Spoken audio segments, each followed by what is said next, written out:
Өнөөдөр эрүүл мэндийн ажилтны тухай хууль гэдэг анхдагч хуулийн төслийг их хурлын дарагт өргөн барьлаа.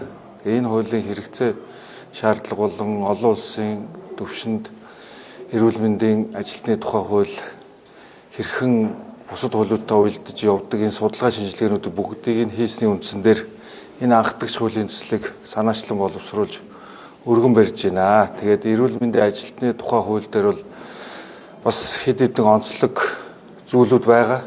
За хуучин эрүүл мэндийн тухай хуулиар эрүүл мэндийн салбарын мэрэгжилтний эрх үүргийн асуудал зохицуулагддаг байсан бол одоо энэ хуулиар эрүүл мэндийн салбарын нийт 67 мянган ажилтны эрх үүргийн асуудлууд бүгдөө одоо хуульчил зохицуулагдж байна гэсэн үг. За хоёрдугаарт бид нэр сувилагчийн тангаргийг албан ёсоор одоо бас хуульчилж өгж байгаагаар онцлогтой.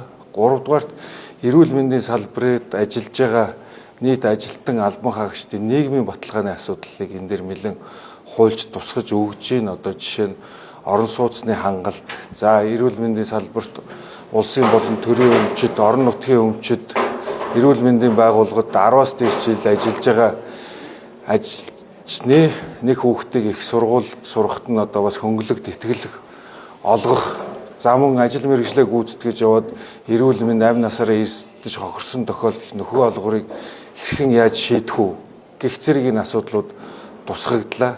За мөн одоо эрүүл мэндийн мэрэгжилтний хариуцлагын даатгалын асуудлыг хэн хариуцах вэ гэдэг энэ асуудлуудыг энэ дэр нэлээд тодорхой тусгаж өглөө.